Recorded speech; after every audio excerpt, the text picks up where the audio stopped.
everybody, hey, it's Jesse again. Man, I'm telling you what, thank you for tuning in to Hope Stories, where we find people and have friends that actually been through life challenges, been through chaos, been through hell, if you allow me to say that, and now they have turned their leaf. Now they're doing something positive. Their life has changed, and doing some awesome things in our community, in our region, our state, nation. I'm just happy to be back. We had a little short time off. I had a transition of work, and work has been really awesome transition. And I work for Adult and Teen Challenge now, and a faith-based recovery program. And it's been doing awesome. And it's a lot of work. But having said that, I've met some awesome people. And about I want to say about 2 months ago, if that, this young man Richard, he came in Linderman. Yep. Came into my office and I said, man, I gotta meet you. And I was like, man, let's talk. And then we talked. Man, he has an awesome story and he has a big heart. And so I'm so happy to have met him. I'm so happy to call him my friend. And I'm so happy that he's here with us, willing to be vulnerable, willing to share his story with you. And it takes guts to say, hey, I did a lot of mistakes and I did a lot of things wrong, but now look at me now. So, Richard, man, I thank you, man. Thank you for allowing me to and giving me the privilege to interview you and to be on Hope Stories. Yeah, I'm honored. Yeah, I'm honored.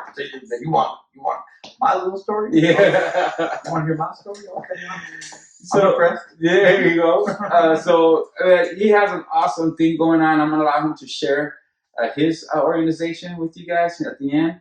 But having said that, to those that don't know you, Richard, uh, explain your story, what you've gone through, and what experiences have you experienced, and what have led you here at this moment, at this time. My story, man. I'm a lifetime. I'm gonna say a lifetime criminal. Uh, I did my first bit in 1986 when I was 14, and it's been an ongoing uh, incarceration event ever since. A lifetime of drug addiction. Started smoking weed at 12 and hit the harder things in the teens and continued on that path for a lifetime. I've spent 16 of the last 20 years locked up. Um, I wasn't much of a parent. I was a good person making bad choices. Um, at least I want to be. That's me saying I'm a good person, but society would say different. I come from a good family. Uh, you have a lot of parents out there my parents were one of those parents that said, "What did I do wrong?" You did nothing wrong. That was all me. They were the greatest parents you could possibly want. Uh, I just made some really bad choices and stayed on that line of life. Um, 7 years ago, I was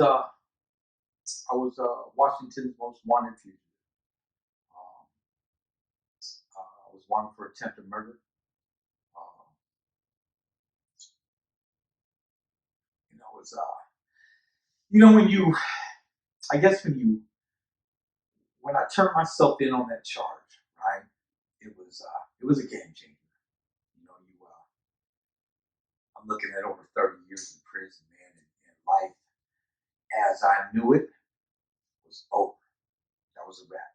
No more family time. No more good food. No more freedoms to do anything. No more, friends. No life. That was it. Uh, I had told my family that, hey, if I do 30 years, uh, and I hate to say this, but please don't take this the wrong way, people, but I'm gonna be real. Yeah. If I was gonna do 30 years and get out at 70, years old, uh, I was just gonna go ahead and kill somebody in prison to where I would never get out because I didn't want to be that guy to get out and try to start life over at 70 years old. I didn't want it. You know what I mean? And some people, they look at me and my way of thinking like that and was just like shock. Even my family was like, what are you talking about? You know what I mean? So, but by the grace of God, my charges were reduced. Uh, Wound up with a little 8.5 years. Uh, got out 6 months ago. But while I was in, I had a time to really think. Oh, I had time to think. Yeah. I had a lot of segregation time. Uh, I did a little over 7 years on that, and over half of that was sitting in IMU, the whole, uh, by myself, and had a lot of time to think. And what's weird is like I have a lot of guys who I've done time with, who are on my, we follow each other on Facebook, and I was their rep uh, in prison. I was that guy in prison because, if I'm in prison, I need to act accordingly and adapt to my surroundings to make sure that, if this is the environment I'm gonna be in, I'm gonna succeed at that too. I had that whole prison mentality, that whole convict code, and staying true to the game and all that. Uh, it means nothing. It don't, and it means nothing, man. I had a friend tell me, uh, put all that on a job application when you get out, right? You know, uh, Anything that you do, oh, I was a solid guy. I did this and that. I did this many programs. I assaulted this many people in prison. That means nothing out here. None of it does. Um, so I took it upon myself to make some changes while I was in, which is really hard to do while you're incarcerated. Because there is still a code of conduct. You put your ride first. Um, there is no you. You know, you're not a single person. You're an entity of a mass. You know, uh, but I took it upon myself to make changes, man. And I took a couple classes that were created by convicts, lifers, uh, and facilitated by them. So you had a bunch of grown men killers, killers, drug dealers, thieves, the whole bit. Everybody all sitting in one room and we discussing real life topics, like grown men should, you know. It ain't about gangbanging and selling dope and all that. The only thing that ever came up about that was um, if you could be anything, like you go back and, be whatever you want to be, what would it be? And I'll tell you right now, nobody said I want to be a killer. I don't want to be. I don't want to be a gangbanger. I don't want to be an addict. I don't want to be none of that. Nobody said that. You know what I mean? Uh, so while I was having my eye-opening awakening of thoughts, I had to sit back and think about who and what is truly important in my life. Take that time to really um, think about those things and acknowledge them, and then take the time again to rethink it, right? Because your first thoughts of what and who is important in your life, they might seem important at that time, right? But then when you go to think even more and in depth, some of those things that are on that list of important, they weren't important. They don't matter.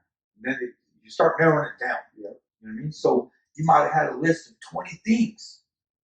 When you really get down to it, there's a list of about 5. You know what I mean? Really. Yeah. What important family members, what important friends who are making a difference or adding substance, positive substance to your life. And that's so important because a lot of these times I work with a lot of people with juvenile justice center, and these guys do stupid things for people, so-called friends, that will drop them in a dime, right? And I'm like, why would you do that? Because they're not incarcerated. You are. Yeah. They're not spending a lifetime in juvenile detention. You are. You are. You know, and oftentimes it's so we want to please everybody and get the affirmation of everybody of who we are, and then all of a sudden those same people that we try to get affirmation from are the same people that will turn us in or drop us or ignore us or not even put some money on our books, not even write us and do anything. So we just like, well, okay, who are the friends I want? Yeah. And then You're here's a substance. Yeah, you calling these people bro, homie, you know, family. Yeah. I don't. You hear it often that some family members are worse than friends. You know what I mean? Now, you have friends that are more of a family to you than your own family, and in that sense, that's okay too. You know, if you know that your family members are toxic, weed them out. You know, uh, I I truly believe that if you surround yourself with good people, good things will happen. You know, I think everybody should reflect. Everybody's life should reflect off each other. You know, um, I think everybody in my social network, I think everybody's a king and queen. You know what I mean? All the little ones, prince and princess. You know what I mean? Hey, you know, let your crown. Let the shine. Let the light shine off the crown, man. You know what I mean? And own that. Be that. You know, because when we, I think when we encourage each other and give people compliments, man, it's so uplifting. And I think our society has forgotten how to do that. Yeah, that's right. I mean, there's a Indian parable that says it takes a tribe to raise a child. In perspective, it takes a community to change a community. Yeah. And oftentimes, all of us, I think, are looking for that community that we fit in most, which all of us should be that community. It's not about them and us, it's just about us. Yeah. We look at the homeless population, oh, look at them. No, it's not them, it's us. You know, don't look at that gang member. No, it's not that gang member. It's us. Yeah. You know, look at that incarceration guy. Look at that drug addict. You know, look at them. No, it's not them. It's us. Yeah. And once we say those verbiage and we begin to see that we're all community together, then we begin to change community. Exactly. You know what I mean? Yep. So you said that you begin to shift your mind and begin the thinking about what's important in your life and with going through those classes in prison and stuff and done that. What kind of impact did your family have when you went in or during your life, and what kind of impact they have on you now? Well, see, so my family, my parents, and we'll talk about them. My parents were always uh, they were my strength. You know what I mean? I was never the one to bring, I didn't steal from my family. I didn't bring the cops to the house. I didn't bring drugs around them. I didn't want to be around them when I was high on drugs. I felt it was a form of disrespect. As silly as that might sound, you know, that's great. I don't want to be. It was bad enough that I was a disappointment to my parents, being the person that I was throughout my life. I didn't want to disrespect them further by, you know, being around them. But they always took care of me while I was in prison, and they got sick the last couple of years I was in prison, and it was my promise to them that I'm gonna get out and take care of you. You know what I mean? It's my turn. I promised them I'm gonna be changed. I'm not going back to prison. I'm not, you know what I mean? I promise you I'm gonna do good. And they've heard all this before. You know what I mean? I've been to prison 5 different times. You know what I mean?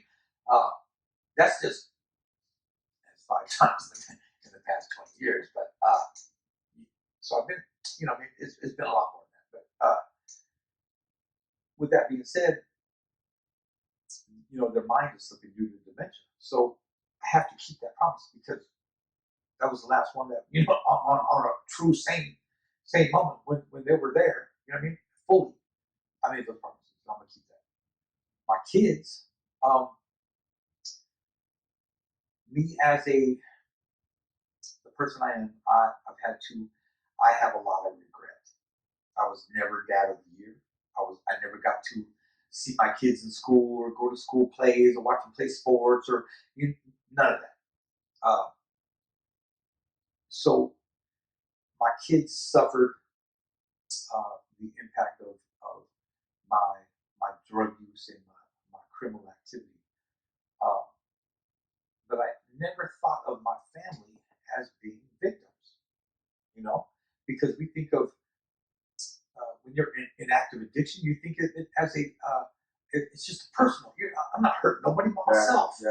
You know what I mean? Because you're so selfish and caught up in your own addiction that you only think you're harming yourself. Right? So when it became aware to me that I made my family victims, right? The people I love, the people that I care about, right? How do you say you made your parents victims or your children victims? And when I really thought about that, I'm like, man, I really did.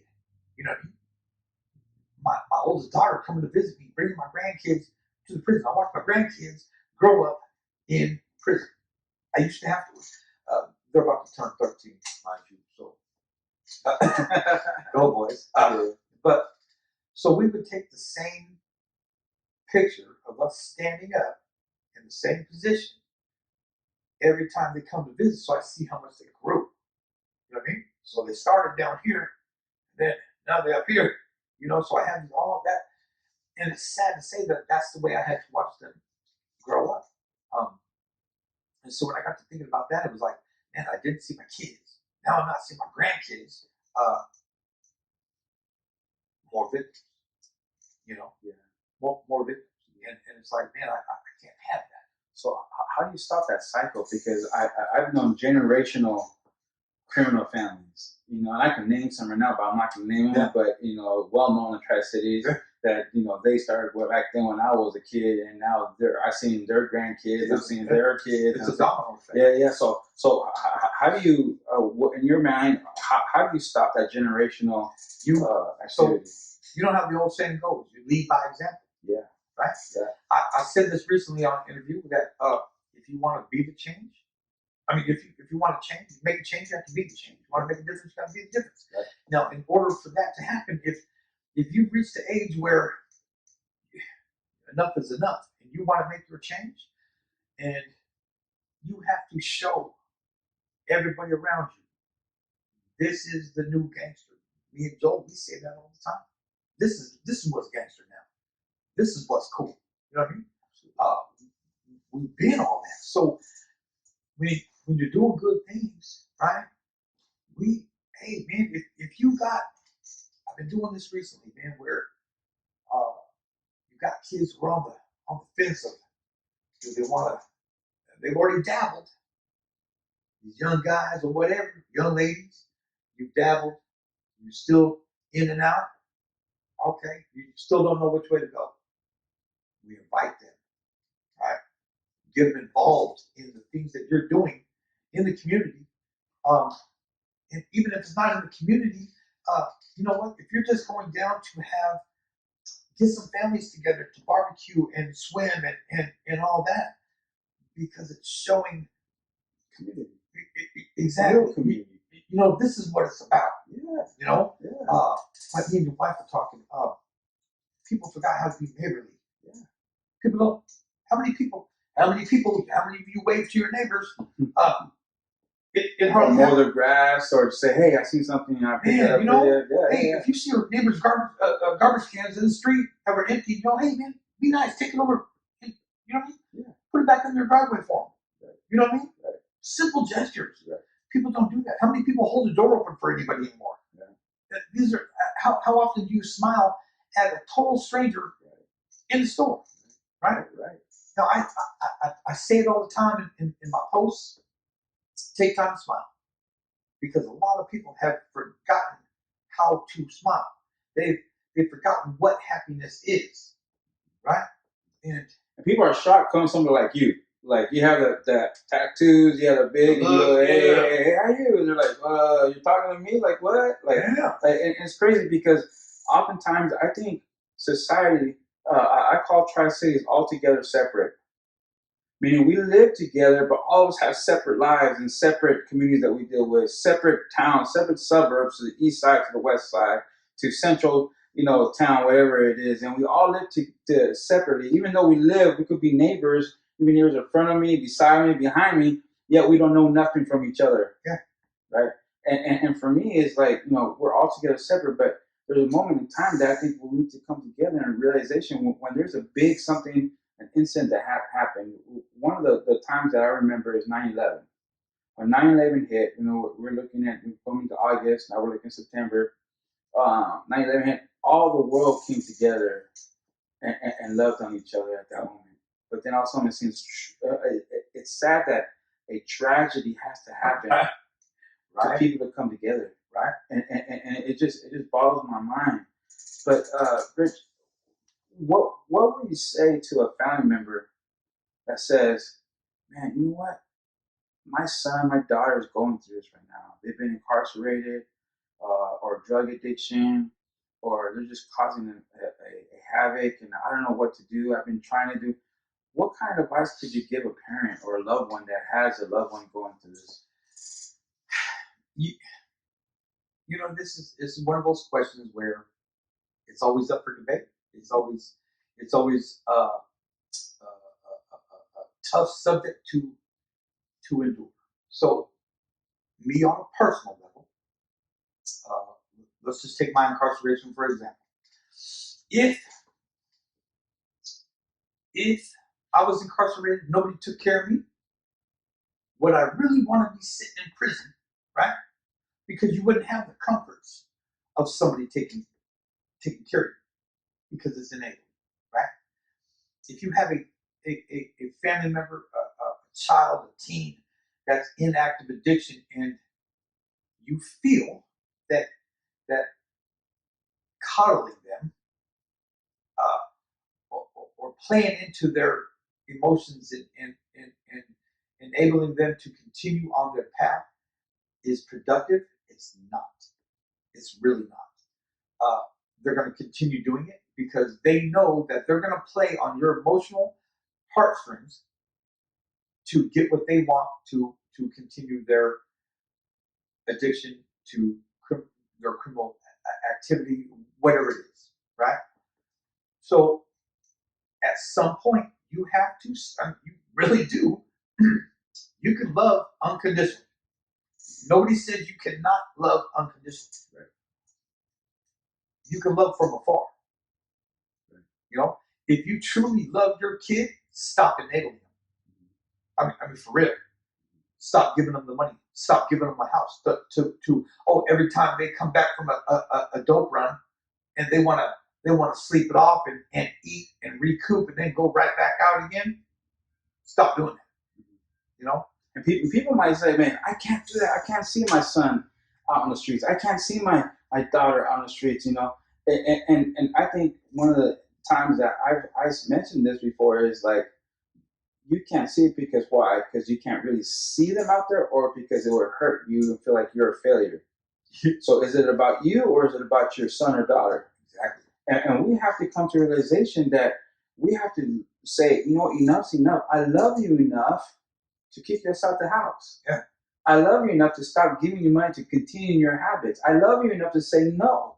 Yeah. I'm not going to fall into this trap. I'm not going to allow you to do that under my supervision, under my roof. You ain't going to do that here. Yeah. So if you want to do that, then you got to find someone else to do it. I have I don't want to say the name, but I had to do that to a loved one that I love very, very much. Yeah. I had to tell him, you got to go out of my house. It's not because I don't love you. It's not because I don't care about you. It's because I'm trying to teach you a lesson, because apparently somebody else can take care of you more than I can. Yeah. And I love you enough to tell you, no, I'm not going to allow you to do that. And it's not because I'm bigger or better. Or anything. No, it's because I love you enough so I can help you stop. Yeah. And there's been families that I've been really appreciative for some counseling and some things that I've done with them. It's hard to say no to a loved one. It is. But in the same token, if you don't say no, that loved one might die. Yeah. Or be incarceration, or end up in a murdering situation that then you're gonna be like, oh my God, if I don't, then it's really going to be on your hands. Yeah. Now you may say, well, if I kick them out, what? Well, I tell you what, if you do that, most likelihood than anything that they will come to their senses more quickly than they would if you continue the pattern. Exactly. Absolutely. Because if you're fueling their addiction, right? And that's really what you're doing, right? And they always say that most addicts have to hit their rock bottom before they're ready to rise back up, right? And if you're not allowing your loved one to hit rock bottom, right? Because all they're doing is making you hit rock bottom, right? And when I say when I said making your loved ones victims, you're allowing yourself to be a victim. You know, uh, you are. You're making yourself be a victim. You're stressing yourself out. Your emotional and mental state is taxed on a daily basis, right? And like you said, hey, enough is enough. You set the boundaries. You make the rules. You have to protect yourself, your loved ones. Stop making everybody else a victim due to the actions of one person, right? Now, once they get out there and hit the real struggle, one of two things, one of three things is going to happen. You're either going to get clean, you're going to go to prison, you're going to die. That's your three options. I have yet to see a successful drug dealer. Yeah, me neither. Everybody, I'm a baller. Yeah, okay, 20 sack baller. But hey, okay, because kingpins, cartel guys, they get cracked too. So you show me a successful one, and I'll eat my words. I've heard mentioned recently about that people don't change. I had a person tell me that their father, who did 50 years in prison, 50, said people don't change. He's living proof that people don't change. I say, I beg to differ. Yeah. I mean, I really did. I beg to differ because people do change, and you have to. I try to show people. I would do what works for me. Hey, if 12-step programs work for you, hey, power to you. If church works for you, power to you. If you can use all the above to make changes and live a better life, hey, do it. I do what works for me because I have tried everything. You know what I mean? So when I speak from my experience, and it's like, man, I wish I could, if I had the superpower capacity to say, put my mind, my memories into one of these teenagers' heads and show them, hey, this is what you're doing. This is what it's going to amount to, right? So much death and destruction, I think it would straighten up right now. Yeah, absolutely. And oftentimes it's hard to do that because change really doesn't even come from your knowledge. It comes from learning to be different. Yeah. And if you're only trying to change with doing, what's the definition of insanity? The definition of insanity is doing things over and over again, expecting different results. Yeah. And that's the same way of, I want to change, but I'm only doing it out of my knowledge and my wisdom. And then we catch ourselves doing the same thing over and over again, but we want change, but we're not willing to be humble. We're not willing to be submissive. We're not willing to be taught. We're not willing to say, hey, have a mentor in life that tell you straight up, hey, bro, you're doing something wrong. You got to do this and whatever. What does this guy know? Yeah. And we can continue that pattern. Then we say, we try to change. No, bro, you haven't tried to change. Change doesn't happen up here, man. Change happens out here where you start learning different mechanisms, different tools, and different ways of doing things. Yeah. Now, if somebody's watching right now that's struggling, and they heard about Richard Linderman, and they want to say, hey, man, if that dude can do it, I want to try to do it. What kind of advice can you tell somebody that's going through addiction or going through chaos in life? What kind of advice can you give them? Man, be open-minded. Open your heart, open your mind to constructive criticism. We'll call it constructive criticism because Me and my bros, me and my people, we, for myself, like you just said, I don't know how to be a productive citizen. I don't. I don't know how to be a proper parent because I was never a proper parent. I'm learning from everybody around me. So here I am. I'm turning 49 next month, people. At 49 years old, I'm learning how to be a man, how to be a productive citizen, right? Because, so when I say stay open minded, man, you have to, if somebody calls you out, you have to, man, hey, accept the truth, man. Don't be offended by truth. You know what I mean? Don't, because usually people can handle the truth. That's when you're shady and scandalous, when people get mad, right? But don't take the constructive criticism in a negative way, man. Use that and say, hey, okay, man, let me try something different. Let me try what this person's doing, right? Or let me try what this person's doing, uh, because change is possible. You know, when people say, "Oh man, well I tried this and oh man, it didn't work," and all, people look for excuses. Stop looking for excuses. For myself, I'm on this path. Whatever this path is, I'm along for the ride.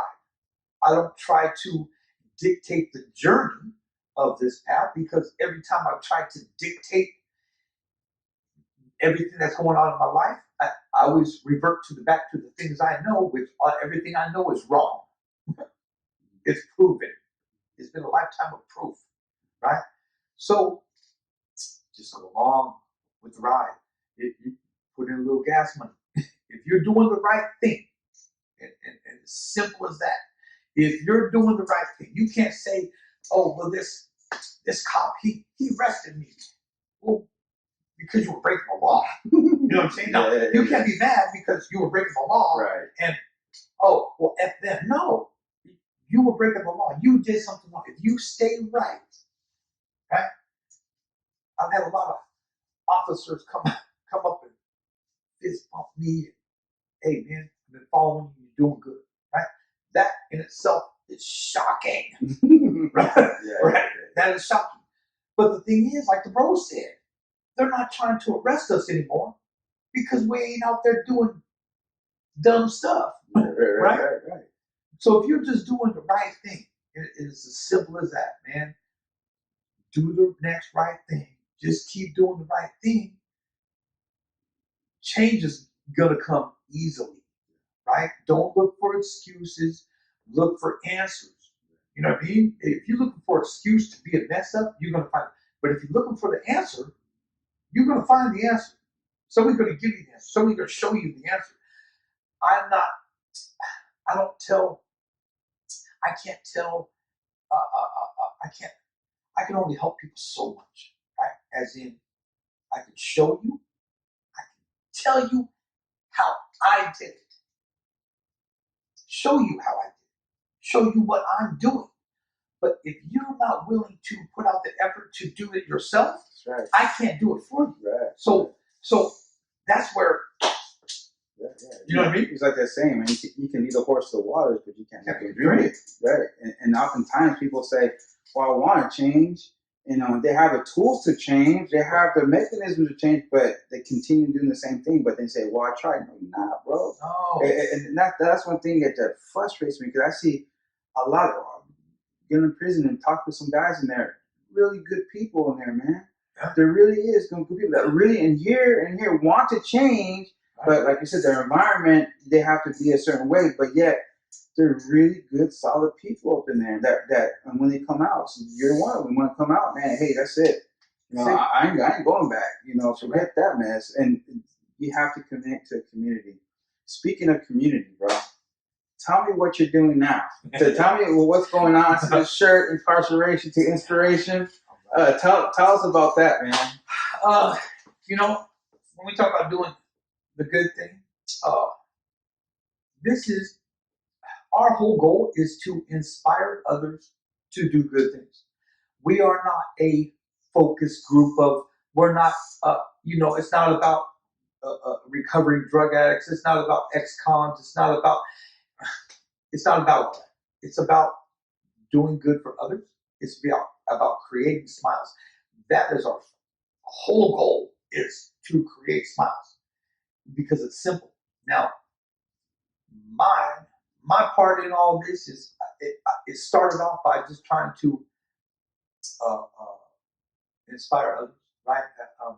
Hey, I want to show the guys coming out of prison, or these youngsters that are in juvie coming out.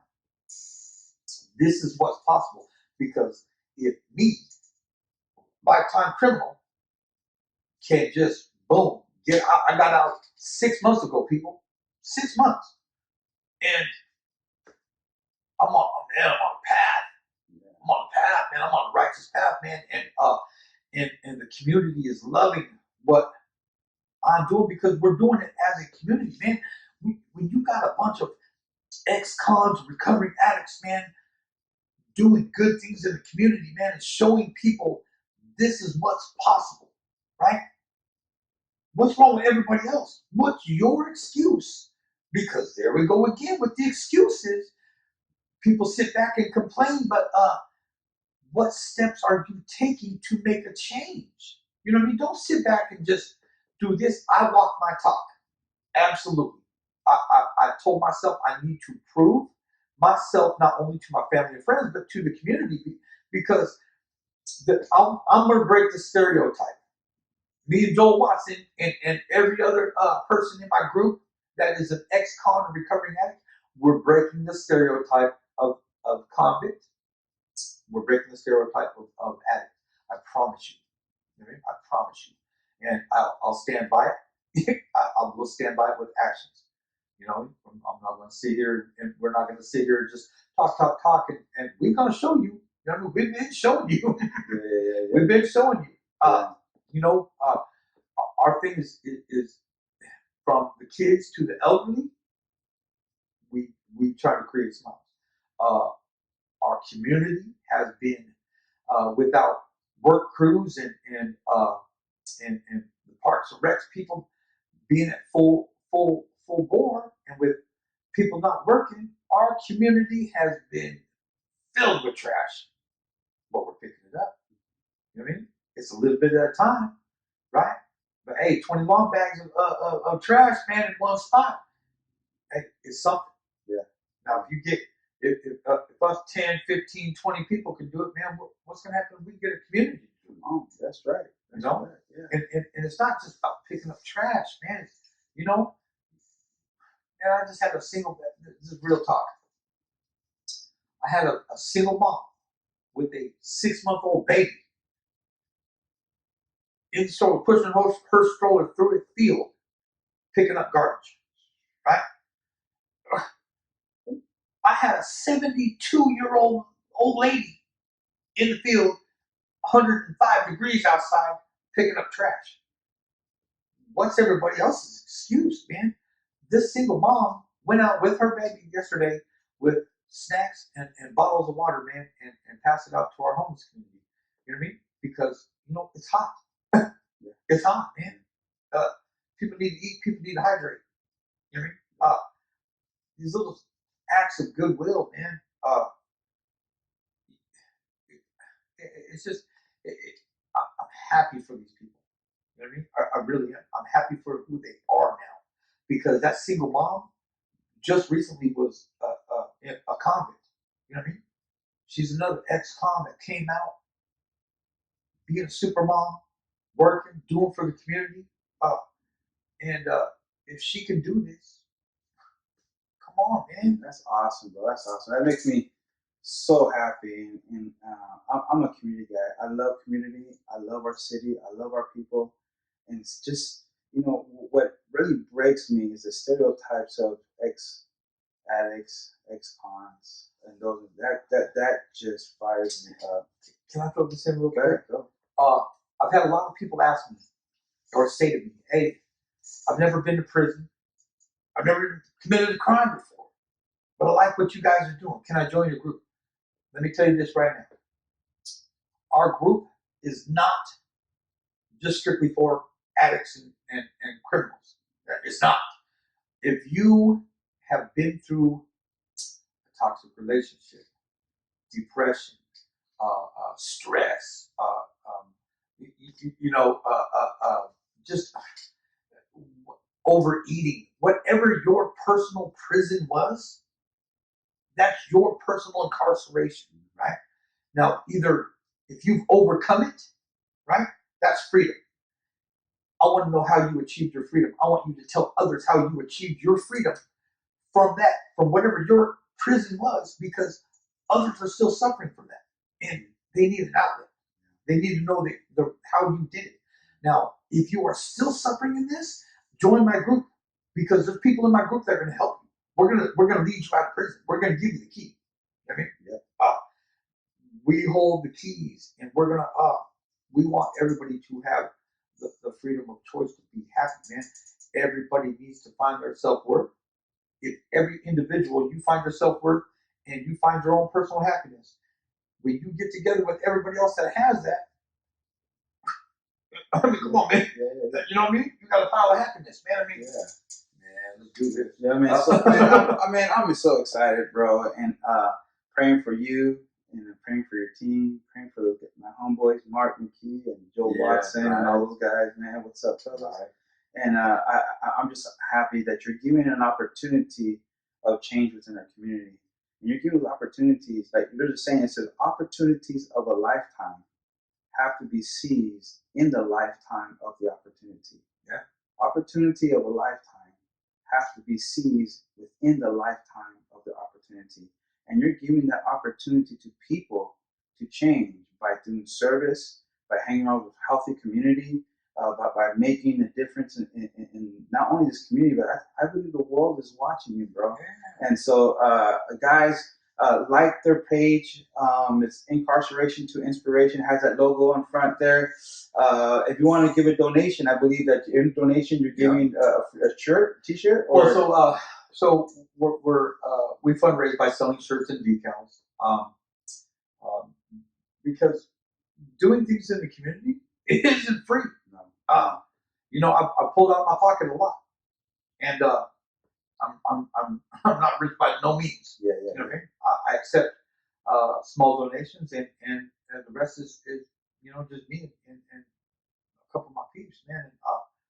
And we've gotten together with a few groups. Clean Sweep Tri-Cities, Blessed by Kes, Connect Tri-Cities. Did I miss anybody? But when all these small groups get together, man, we just make one big impact. That's it. Joel's gonna be starting a new group. Not on my watch. Big things coming up. Yeah, man. Stay tuned, and guys, again, like their page. If you'd like to give a donation, you can go on the page and hit up Richard and give that great cause. And I'm totally blessed to know these guys and know that they're making a difference out there. And so pray for them, pray for the groups and all the other groups that are coming together and doing that. And man, I just thank you guys for tuning in. We have more great stories after this. Richard, man, thanks for your time, bro. Thank you. And I love you, bro. And so, guys, thank you again for tuning in. Stay tuned for other inspirational stories. Share this story.